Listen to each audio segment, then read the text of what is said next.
Chào các bạn. Hôm nay chúng ta đi đến một cái chuyên đề cũng khá thú vị. Đó là tìm X. Rồi, chúng ta đi đến bài số 1 nha.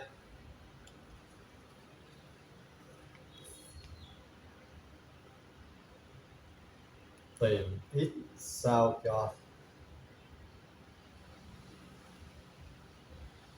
4x bình phương cộng cho 10x cộng cho 4, tất cả chia hết cho 2x cộng 1.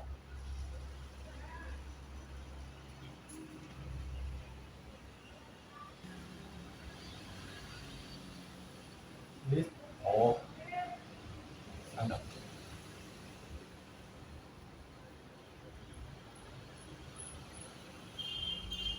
Để giải những cái bài toán mà tìm X á, khi các bạn học ở cấp trung học cơ sở, các bạn sẽ có rất là nhiều cách. Ở đây á, thì mình sẽ đi từ cái cách từ thấp đi lên. Rồi, với bài này á thì mình dùng cái phương pháp là tách tử thức để từ đó nó làm xuất hiện cái nhân tử chung. Mình tức là dùng phương pháp tách tử thức để sao nó xuất hiện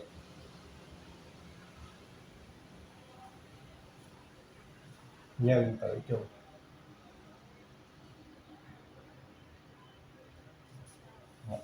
Đó là cái cách của mình thì mình làm được. Rồi bây giờ với bài này thì chúng ta có sao với x thuộc n, như vậy thì 2x cộng 1 nó đã khác không rồi. Ta có này,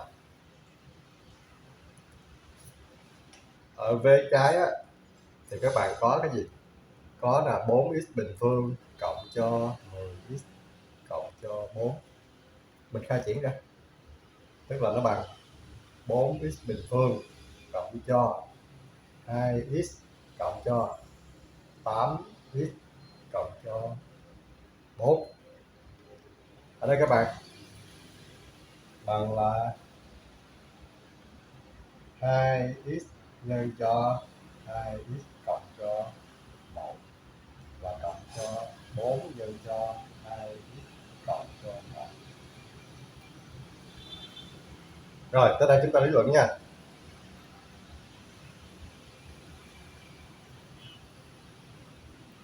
Vì 2x cộng cho 1 chia hết cho 2x cộng 1, tức là nó chia được hết cho chính nó nha. Từ đó mình sẽ suy ra là tích của nó cũng chia được cho chính nó luôn. Như vậy thì nó là gì? 2x nhân cho 2x cộng 1 chia hết cho 2x cộng cho 1. Tương tự như vậy thì mình sẽ có là gì đây? 2x cộng 1 chia hết cho 2x cộng 1. 4 nhân cho 2x cộng cho 1 chia hết cho 2x cộng cho 1.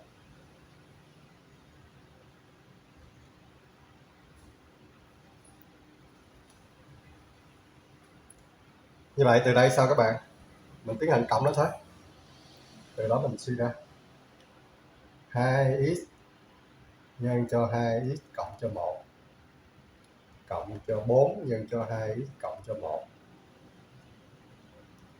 Nó sẽ chia hết cho 2x cộng cho 1. Đây là mình sử dụng tính chất của phép chia hết.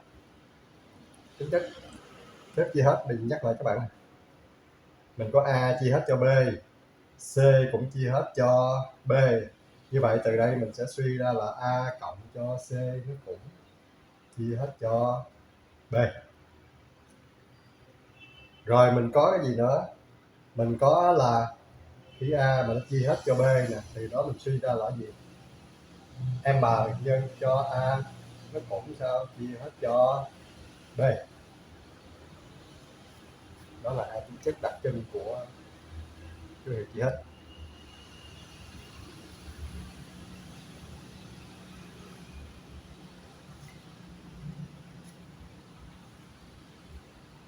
Rồi từ đây vậy mình suy ra cái gì đây? Mình suy ra tiếp cái giá trị này thì nó bằng đúng với cái đề bài của mình.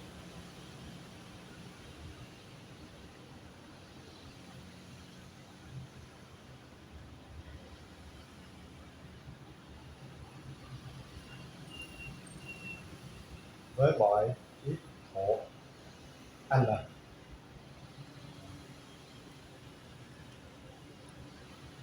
với mọi x thuộc n thì mình đảm bảo là cái giá trị 2x cộng 1 là khác không như thế này.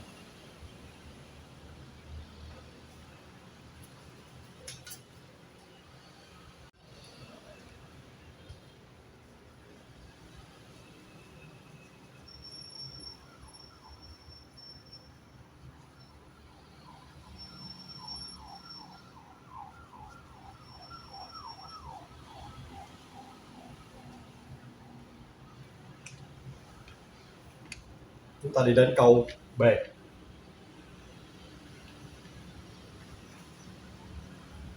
Với x thuộc n thì x sao cho 8x cộng 1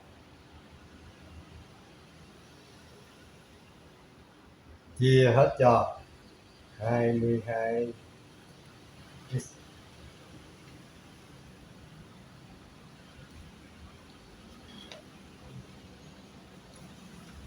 X thuộc n như vậy chúng ta thử nè, khi x bằng 0 thì lúc đó mình có nè, ta có cái vế phải thì nó bằng 0. Các bạn thấy bằng 0 vô thì 22 nhân 0 bằng 0. Như vậy mình suy ra cái gì đây? Cái phép chia không tồn tại.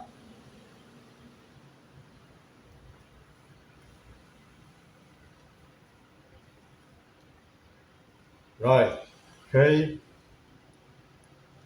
x bằng 1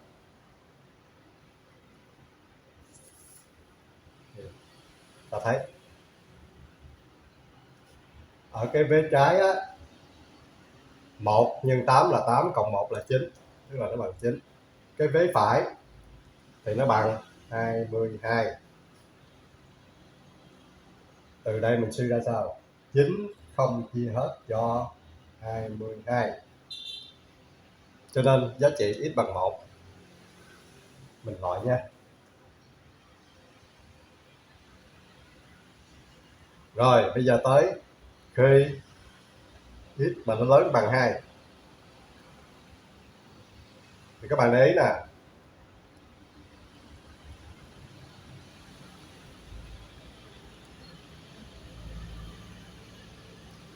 bây giờ mình cho x bằng 2 vô thì đây nó là cái vế trái nè, 2 nhân cho 8 16 cộng 1 bằng 17. Cái vế phải thì nó bằng là 44. Rồi bây giờ cho x bằng 3 thì nó là 24 cộng 1 nó là 25. Và đây là bao nhiêu? 66.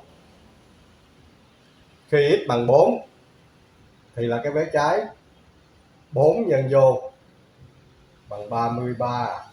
22 nhân cho 4 cái vế phải là 88. Như vậy các bạn thấy làm sao? Khi x mà sao? Nó lớn bằng 2 thì cái vế trái nè nó tăng, nhưng mà nó tăng chậm. Còn cái vế phải á, nó tăng nhanh hoặc là rất là nhanh. Như vậy từ đây mình kết luận cái gì đây? Không có giá trị x nào hết.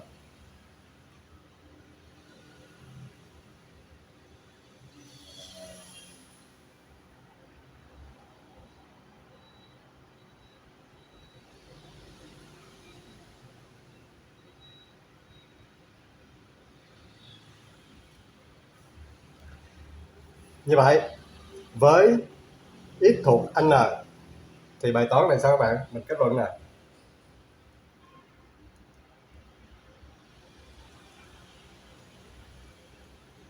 Với mọi x thuộc n thì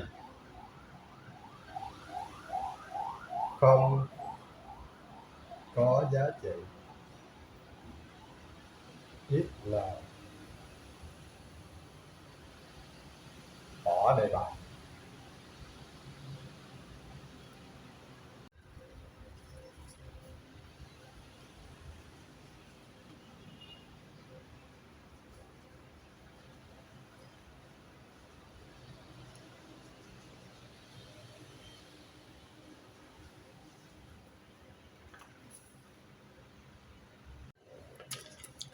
Rồi chúng ta đi đến câu C.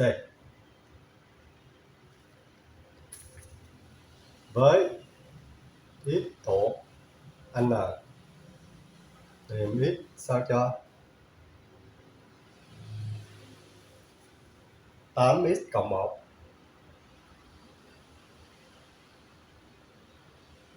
chia hết cho 27 trừ 5x.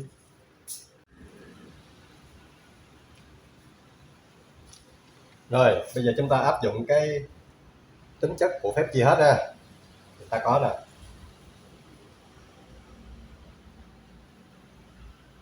8x cộng cho 1 chia hết cho 27 trừ cho 5x. Từ đó mình suy ra mình nhân 5 vô thì là nhân cho 5 8x cộng cho 1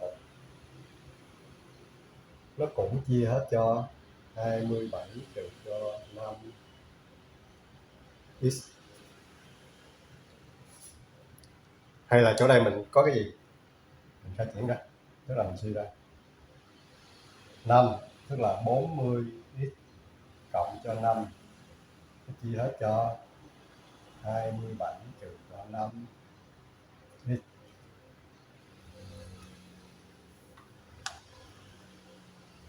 Rồi mặt khác thì mình cũng có nữa làm sao đây, mặt khác nè thì mình có là gì 27 trừ 5x nó cũng chia hết được cho chính nó là 27 trừ cho 5x. Từ đây mình suy ra cái gì,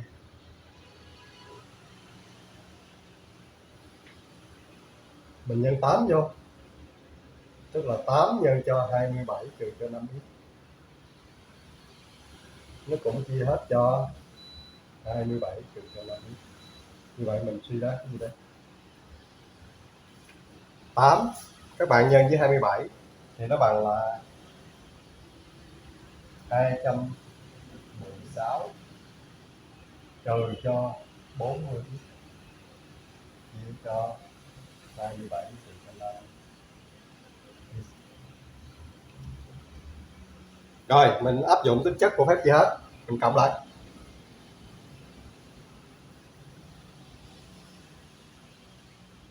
từ đó mình suy ra 40x cộng cho 5 cộng cho 216 trừ cho 40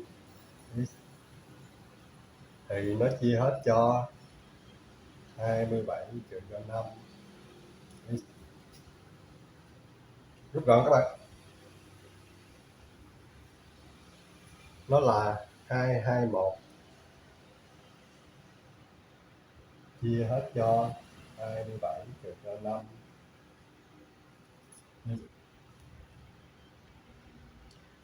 Hay nói cách khác đó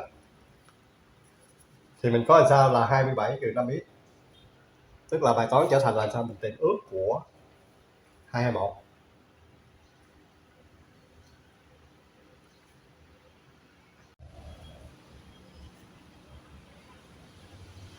Rồi tới đây mình phân tích con số 221 ra ha, thì mình thấy là cái số ước của 231 á, số 221 nó có cát ướt rồi.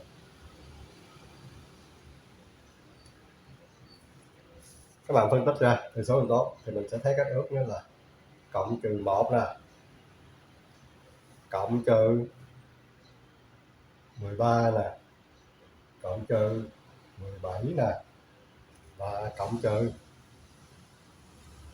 2, 2, 1 nha. Các bạn nào quên đó thì mình coi lại mấy video về phân tích một số ra thừa số nguyên tố nha. Rồi chúng ta tiến hành lập bảng nha.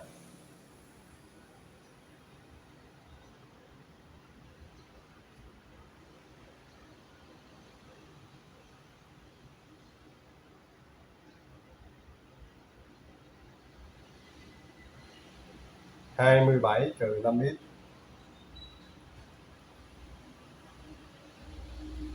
5x và đây giá trị x. Rồi mình đưa mấy con số cho các bạn.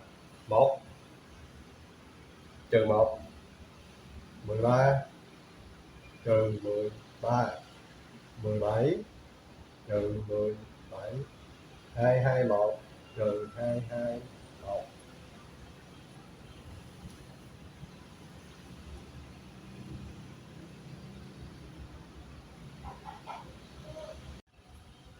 Rồi bây giờ chúng ta tính các giá trị chúng ta đưa vô nha. 27 trừ 5x nó bằng 1, như vậy thì 5x nó bằng bao nhiêu? Là 26 nè. Nó bằng trừ 1, như vậy 5x nó sẽ bằng 28. Nó bằng 13, như vậy thì 5x nó sẽ là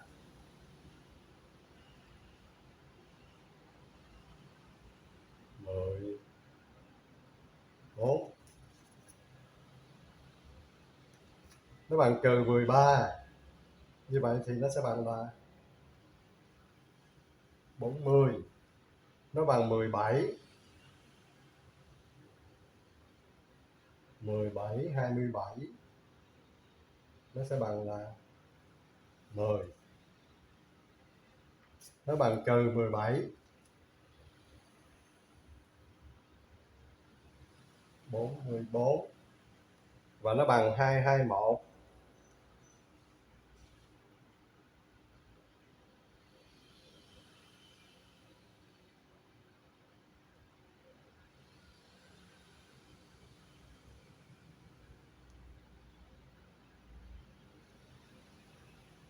Thì kết quả nó là trừ 194.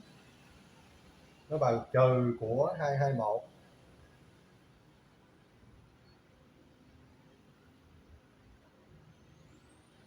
Hai bốn tám.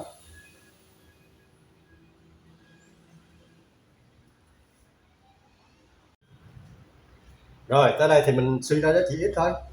Giá trị x thì các bạn để ý nè, x thì mình thuộc n. Như vậy sao các bạn? Những cái giá trị nào mình chia ra mình nó lẻ, nó là cái dạng phân số thì mình bỏ đi ha. 26 chia cho 5 mình loại đi nè. 28 chia 5 loại luôn nè. 14 chia cho 5 loại nè. 40 chia cho 5 thì nó được 8, mình nhận giá trị nè. 10 chia cho 5 thì nó được là 2 nè. 44 chia 5 loại, trừ 194 loại, 248 loại luôn. Như vậy thì ở đây mình sẽ có mấy giá trị mà có 2 giá trị, cho nên mình trả lời. Đấy. Khi x bằng 2 hay x bằng 8 thì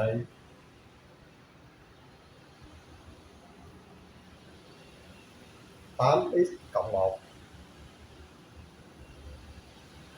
nó sẽ chia hết cho 27 trừ cho 5 x.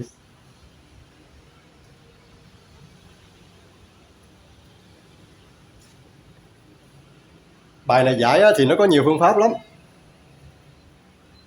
nhưng mà các bạn nhớ để ý nha, mình giải phương pháp nào cũng được nhưng mà phải cẩn thận tất cả các trường hợp. Thường á, một số bạn tìm được cái kết quả x bằng 2 cái mình ngưng. các bạn nộp bài lên và cuối cùng các bạn bị trừ điểm, tức là các bạn không lấy được điểm trọn vẹn của nó. Đó, đây là một trong những cách giải mà cơ bản nhất. Những cách giải mà phức tạp với những bài toán phức tạp hơn á thì mình sẽ làm trong một cái chuyên đề cũng tìm ít, nhưng mà mình làm một cái chuyên đề nó nâng cao hơn chút xíu. Ở đây thì chỉ là gói gọn trong những cái kiến thức cơ bản thôi để các bạn ôn lại rồi mình ứng dụng vô mình giải các bài tập. Bài học của chúng ta hôm nay đến đây kết thúc. Các bạn về coi kỹ là dạng bài này nha. Chào các bạn.